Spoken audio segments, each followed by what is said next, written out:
Hello, this is AJ. Welcome to the vocabulary lesson for excitement. Let's start. Our first word is specificity.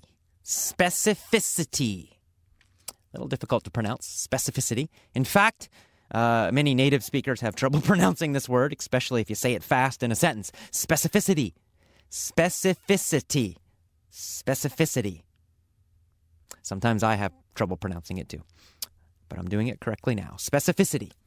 And specificity is the noun. Specificity means specificness is what it really means, right? It means being specific, being detailed, being very exact. It's kind of the opposite of generality. Generality is the situation of being very general.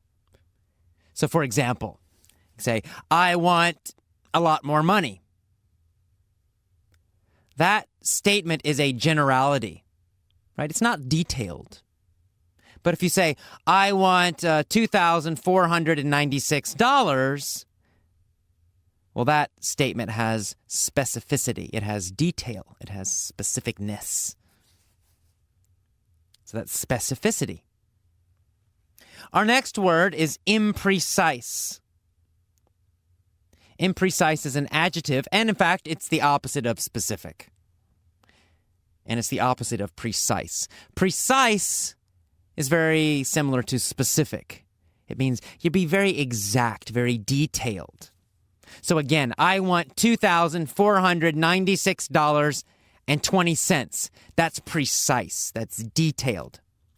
The opposite is imprecise, meaning not detailed, not precise.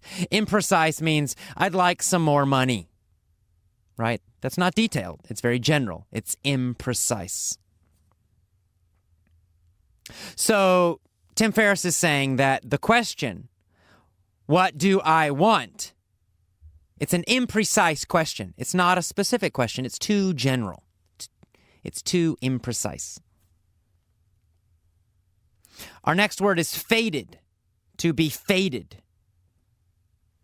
He says, the question, what are your goals? That question is faded for confusion. It's faded to cause confusion. To be fated for means to be destined for. It means something that absolutely will happen in the future or soon. So to be fated for confusion, it means it absolutely will create confusion in the near future or in the far future.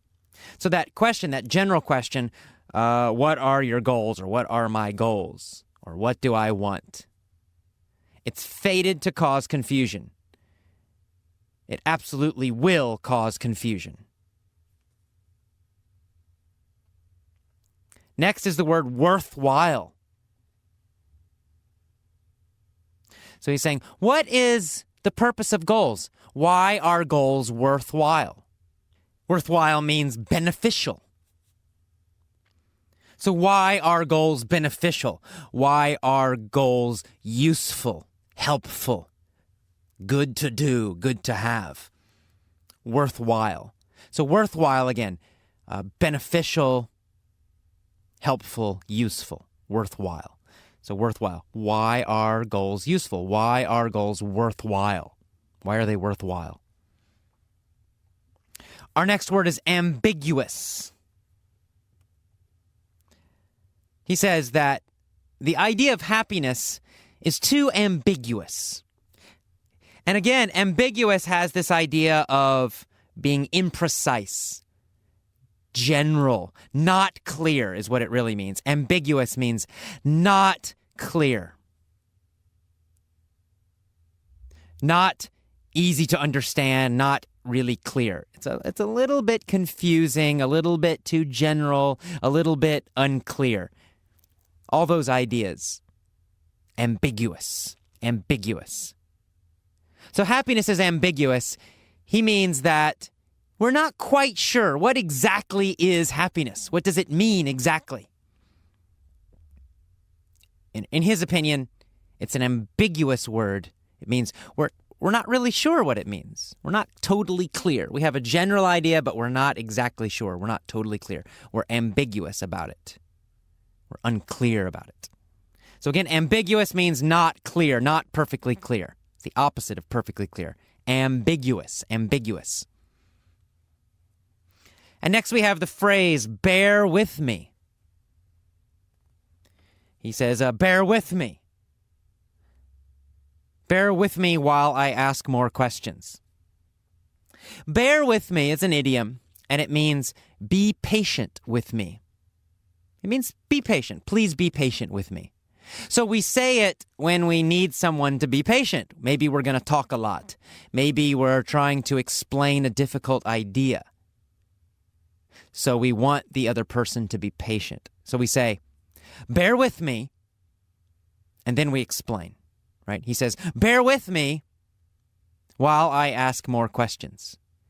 Be patient with me while I ask more questions. Please be patient with me. That's what bear with me means. So bear with me means be patient with me. Please be patient with me. Bear with me. Bear with me. So we say it anytime we're explaining something difficult, anytime we want the other person to be patient. We think they need to be patient with us. We're doing something that requires them to be patient. Bear with me. Our next word is indifference. Tim Ferriss says the opposite of love is not hate. The opposite of love is indifference. Indifference means not caring. No emotion, totally not caring about something.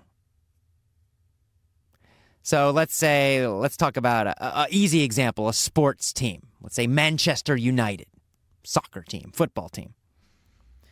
So maybe some people love Manchester United. They love them. They're great. They're great. And then some people hate them, right? I hate Manchester United. They suck. I hate them. So both of those emotions, they're very strong, right? Love is a very powerful, strong emotion. Hate is a powerful, strong emotion. Both groups of people have strong emotions, both care a lot, right? If someone hates Manchester United, they care. They still care a lot. They want Manchester United to fail. They have a lot of emotion about Manchester United. But indifference is the opposite. It means no emotion about a subject. You don't care. And the adjective is indifferent. So if you say, I'm indifferent about Manchester United, I'm totally indifferent. You don't care. If they win, you don't care. If they lose, you don't care. You have no emotion, no interest, no caring at all. So that's indifference is the noun. Or the adjective is to be indifferent. I'm indifferent about that topic. I'm indifferent about Manchester United. Don't care. No emotion. Zero caring. Indifferent. All right, our next word is synonym.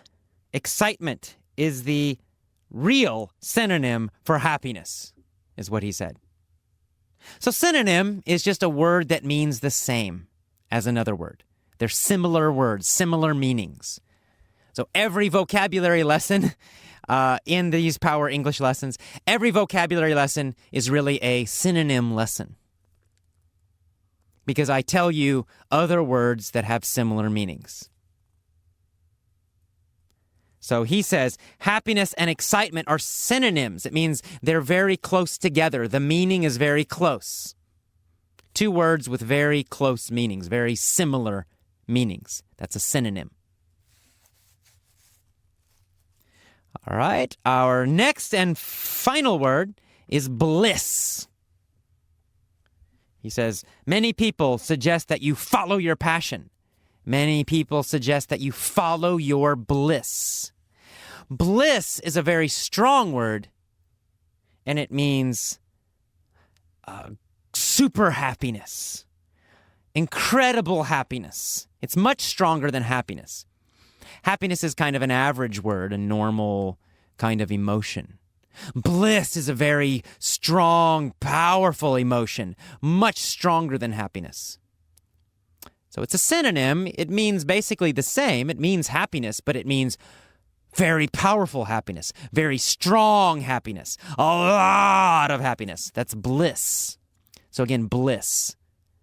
Bliss is very, very powerful happiness. It's a much stronger word. Bliss. Bliss. Okay, then. That is the end of our vocabulary lesson for excitement. I will see you next time. Bye-bye.